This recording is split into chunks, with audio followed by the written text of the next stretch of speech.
예수님의 재림과 이제 아마겟돈 전쟁, 이게 이제 그 다음부터 이제 11절부터 마지막 21절까지 이제 나옵니다. 우리 인간이 꿈꿔오는 게 있어요. 그게 뭐예요? 유토피아예요.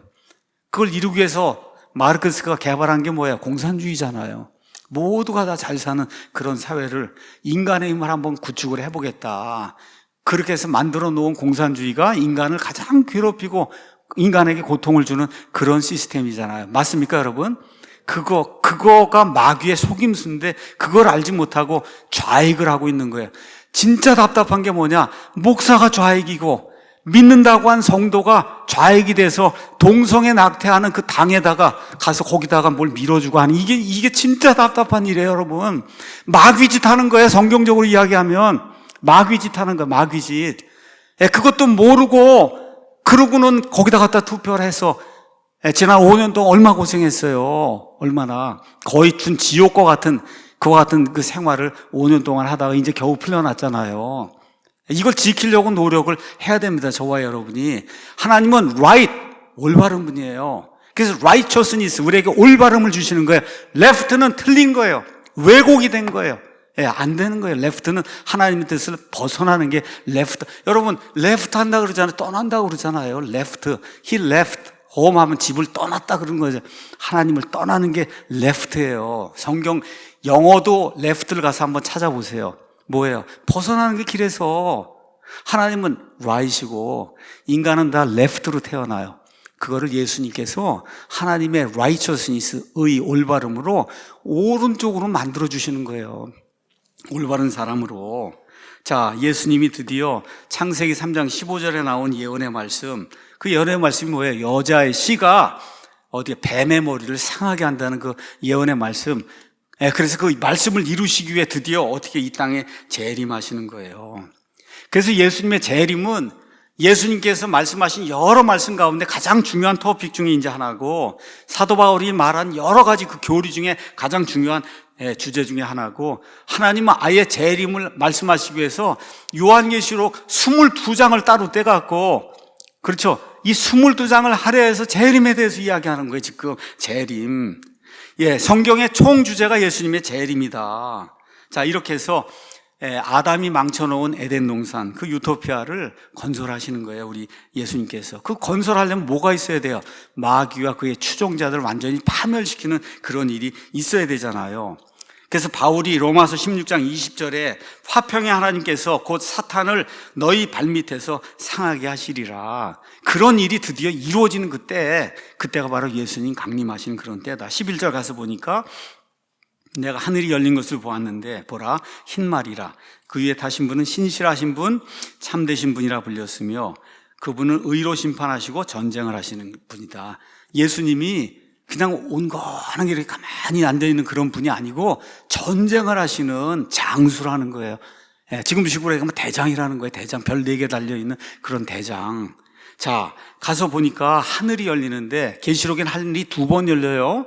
언제 열렸어요? 계시록 4장 1절에서 3절에 하늘이 열렸어요. 하늘이 열린 건 그때 누구를 위해 열려요? 요한을 위해서 열려요. 그래서 이리 올라오라 해서 요한이 열린 하늘 속으로 이제 들어가게 되고, 이번에 하늘이 열렸는데 이건 누구를 위해서 열려요? 예수님을 위해서 열려요. 하늘이 열리니까 어떻게 예수님이 내려오시는 거예요. 예수님의 군대와 함께. 근데 어떻게 와요? 흰말을 타고 오신단 말이에요. 넘어가도록 하죠. 그림을 한번 쭉 보도록 하겠습니다. 이제 예수님의 혼인잔치, 그 다음 거 아까 유대인들의 그 결혼 예식 하기 위해서 제가 준비했는데 제가 열심히 설명하다 보니까 보여드리지 못했어요. 넘어가겠습니다. 자, 예수님이 드디어 열린 하늘, 그 열린 하늘에 하얀 옷을 입고, 그렇죠, 하얀 옷이 아니라 피에 담근 그런 옷을 입고, 그리고 흰 말을 타고, 그리고 하늘의 군대들과 함께 이 땅으로 내려오시는 거예요. 뭘 하시려고? 의롭게 심판하고 전쟁을 벌이시려고. 예수님이 전쟁을 하시는 분이다. 전쟁을 하시는 그런 분이에요. 어디로 오시겠어요? 예수님의 발이 어디에 닿겠어요? 사도행전 1장에 가서 보니 어디에 닿아야 돼요? 올리브산에 닿아야 되잖아요. 그 올리브산에 직접 닿는 그 내용이 어디에 기록이 되어 있어요? 스가랴서 14장 4절에 그날에 그분의 발이 예루살렘 앞 동쪽에 있는 올리브산 위에 선다. 그분이 누구예요? 여호와 하나님. 예수님이 여호와 하나님이라고 성경이 증언하고 있는 거예요. 근데 12절, 그분의 눈은 불꽃 같았고 그분의 머리 위에는 많은 왕관. 이 세상의 모든 통치자들이 갖다 드려서 이제 이 모든 것은 다 끝이 났고 예수님이 통치하십니다. 그래서 모든 왕관이 그분에게 이제 주어진 거예요. 그렇죠? 또 그분께 기록된 한 이름이 있었으나 그분밖에는 아무도 그것을 알지 못한다. 아무도 알지 못하니까 그 이름이 뭐냐고 제게 물어도 저도 몰라요. 예수님만 아시는 그러한 이름이 있다. 근데 그 이름이 뭔가 다음에 이제 나옵니다. 가서 한번 보도록 하겠습니다. 13절 가서 보니까 그분께서 피에 담근 옷을 입으셨는데 아까 저 그림을 한번 다시 보시면은 예수님의 옷만 피에 담갔으니까 무슨 색이 나겠어요? 빨간색이 나잖아요. 왜 이런 일이 나요? 우리 여태 보니까 예수님이 직접 포도즙 틀을 밟아요, 예수님이. 그럼 여러분, 포도를 으깨면은 거기서 즙이 튀어나오면 옷이 어떻게 되겠어요? 하얀 옷이 어떻게 되겠어요? 빨갛게 변하잖아요. 그래서 예수님이 오셔서 예수님 믿지 않는 자들을 포도즙 틀이라고 하는 것은 심판대에 집어넣고 직접 발로 밟으셔서 포도를 으깨는 것처럼 심판하시는 그런 마지막 심판이 맨 마지막 때 이루어지니까 이분의 옷이 빨갛게 변하는 거예요. 이거에 대해서 여러분이 보시려면 이사야서 63장 1절에서 5절 말씀을 잘 보시기 바랍니다. 자, 14절 가서 보니까 하늘에 있는 군대들이 희고 깨끗한 고운 아마포 옷을 입은 채 흰 말들을 타고 그분을 따른다. 여기 보니까 진짜 그렇게 돼 있죠. 하얀 옷을 입고 흰 말을 타고 그분을 따라서 나온단 말이죠. 자, 그러면 이 존재들이 누구냐? 누구겠어요, 여러분? 교회. 구원받은 이제 신랑과 신부가 드디어 하나가 이제 돼서 7일이 지나면 신부를 공개해야 되잖아요. 신부를 지금 공개하는 거예요. 온천한 모든 존재들에게 공개하는 그 일. 또 누가 같이 오겠어요? 하늘의 군대 하면 천사들 같이 오는구나 이런 생각이 들죠. 이렇게 될 때 로마서 8장 19절에 창조 세상이 지금 신음하고 있다 그랬어요. 그러면서 뭘 기다린다 그래요? 하나님의 아들들이 나타나는 걸 기다린다. 가서 읽어보세요. 시간이 없으니까 제가 읽지 않습니다. 로마서 8장 가서 보시면 온 창조 세상이 사람의 죄 때문에 지금 엄청난 신음 속에 지금 있는데 이 문제가 언제 해결이 되냐? 하나님의 아들들이 나타나야 해결이 된다는 거예요. 여기 나와 있는 하나님의 아들들은 두 종류예요. 두 종류. 하나는 구원받은 이 하나님의 예수님 그리스도의 신부 교회, 이것도 하나님의 아들들이고 또 누가 있어요? 하나님의 아들, 천사들도 하나님의 아들들이고 이런 존재들이 예수님과 함께 이 땅에 내려오게 될 때 드디어 천년왕국이 시작이 되면서 그렇죠. 부패 가운데 빠져있는 모든 것이 옛날에 에덴 동산으로 회복이 돼서 창조 세상이 신음하던 것이 끝이 나는 그런 일이 발생을 한다. 15절 가서 보니까 그분의 입에서 이제 검이 나온다 그렇게 돼 있죠. 15절에 예리한 검 한번 그림 보도록 하겠습니다. 예리한 검이 여기는 이렇게 그림으로 지금 표현을 한 거예요. 이렇게 그분의 입에서 예리한 검이 나오므로 그분께서 그 검으로 민족들을 치시고 친히 쇠막대기로 철장으로 그들을 다스리시며 친히 전능자 하나님의 맹렬한 진노의 포도즙 틀을 밟으시는 거예요. 포도즙 틀을. 그래서 다음 주에는 포도즙 틀 심판이 뭔가에 대해서 제가 여러분에게 이제 말씀을 다음번에 이제 드릴 겁니다. 자, 이런 내용 기억하시고 철장 권세 이런 건 시편 2편 9절, 계시록 2장 27절, 12장 5절 이런 데 이제 보시고 자, 그런데 그분께서는 자신의 옷과 넓적다리에 왕들의 왕, 주들의 주라고 기록된 한 이름을 그러니까 예수님의 이름이 가서 보니까 뭐예요? 왕의 왕, 주의 주. 우리 말로는 이게 왕의 왕, 주의 주를 이렇게 표현하고 메시아, 핸델의 메시아 할 때도 그렇게 했어요. 다만 우리가 성경이기 때문에 조금 더 정확하게 복수는 복수, 단수는 단수로 표현하는 게 맞기 때문에 우리 성경에는 왕들의 왕, 주들의 주 이렇게 표현한 거예요. 근데 우리가 보통 얘기할 때 뭐라 그랬어요? 왕의 왕, 주의 주. 그렇죠? 핸델의 메시아를 그렇게 생각하시면 돼요. 그게 뭐예요? 그분의 이름이래요. 이름이 어디에 기록이 되어 있어요? 옷에 넓적다리, 저기 넓적다리 이렇게 보면 제가 크게 확대를 안 했지만 거기 그런 게 기록이 돼 있단 말이에요. 이렇게 성경적으로 그렇게 나와 있습니다. 자, 그 다음에 이제 가서 보니까 또 내가 보니 한 천사가 해는 태양 안에 서서 하늘 한가운데로 날아가는 모든 날짐승들을 위해 큰 음성으로 외쳐 이르되 너희는 와서 위대하신 하나님의 만찬에 함께 모여 왕들의 살과 대장들의 살과 용사들의 살과 말들의 살과 말탄 자들의 살과 자유로운 자와 매인 자, 작은 자와 큰 자를 막론하고 모든 사람들의 살을 먹으라고 천사가 외치니까 온 세상 모든 이 날짐승들이 아마겟돈으로 모여갖고 예수님 내려올 때 그냥 순식간에 다 소멸이 되니까 그 시체들을 다 먹어 치우는 그런 내용. 21절, 그 남은 자들은 말탄 신문에 검, 곧 그분의 입에서 난 검으로 죽임을 당하니까 모든 날짐승들이 그들의 살로 배를 채우더라. 맨 마지막에 이와 같은 말씀이 기록이 되어 있습니다. 이런 말씀과 함께 우리가 누가복음 말씀 하나 보겠습니다.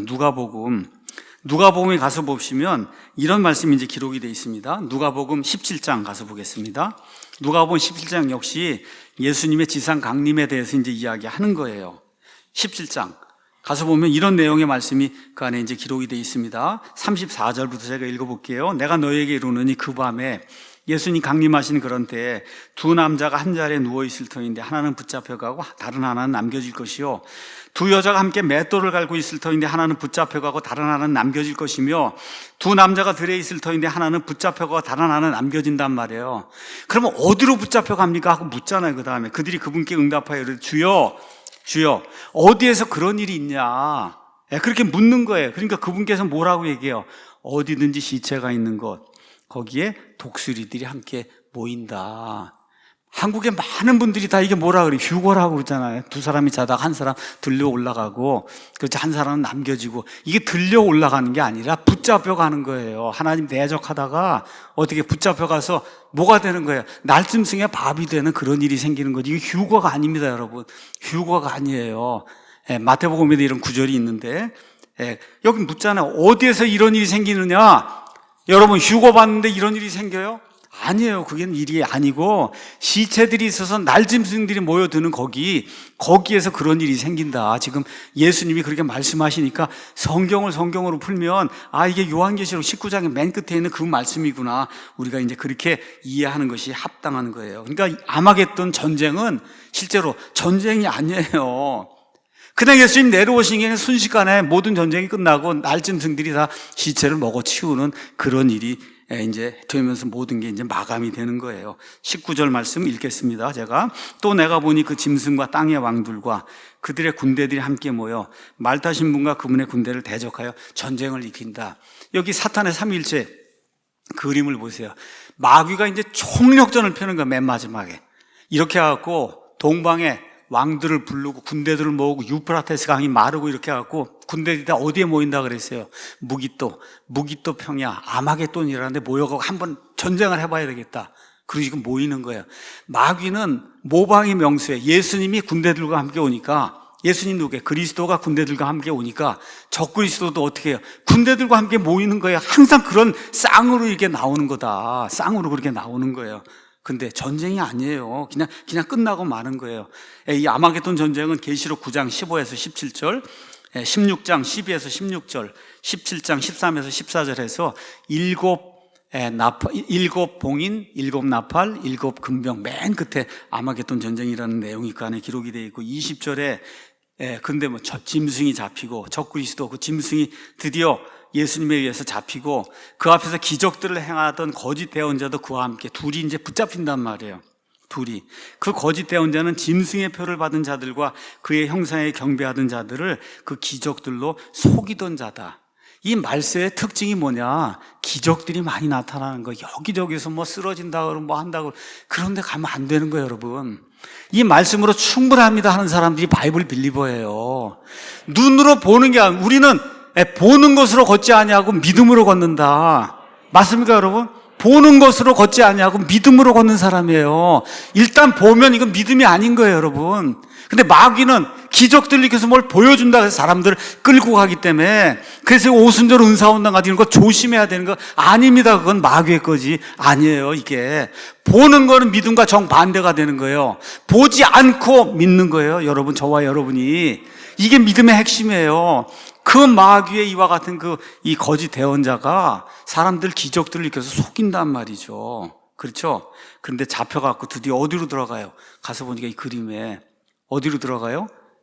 불호수에, 산채로 유황으로 불타는 저 불호수, 얼음에서 밑바닥이 없는 저 구덩이에, 거기에 이제 들어간다. 성경이 이제 그렇게 이야기하고 있어요. 결론의 말씀 드리겠습니다.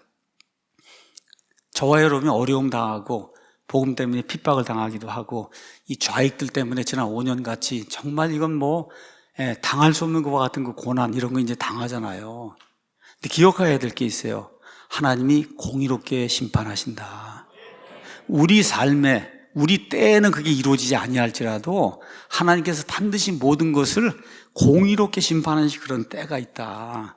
그때는 드디어 인류를 속이고 저와 여러분 괴롭게 하던 마귀의 그 삼위일체, 또 그 마귀의 삼위일체를 쫓아다니는 그 모든 추종자들 완전히 파멸되는 그와 같은 일, 최종 심판이 이루어진다. 언제? 예수님이 이 땅에 강림하실 때. 그렇게 되기 바로 전에 저와 여러분 구원받은 자들이 예수님하고 어떻게 해요? 결혼 예식을 갖는 거예요. 결혼식을 갖는 거다. 그래서 우리가 그 일이 이루어지려면 어떻게 돼야 돼요? 7년 환란기 전에 위로 들려 올라가야죠. 채 올라가야죠. 그렇죠? 그게 여기 있는 것처럼 perhaps today, 어쩌면 오늘일지 모른다는 거예요. 이런 소망을 가르쳐서 성경은 복된 소망이다. 그렇게 이야기하는 거예요. 여러분 이 소망 가지셨습니까? 이 소망은 행위로 얻을 수 있는 게 아니에요. 예수님만이 나의 유일하신 구원자입니다라는 이 믿음을 가진 사람에게는 저 소망이 거저 주어지는 겁니다. 이 소망을 가지고 살아가는 우리 사랑침례계 모든 성도들이 되기를 예수님의 이름으로 축원합니다.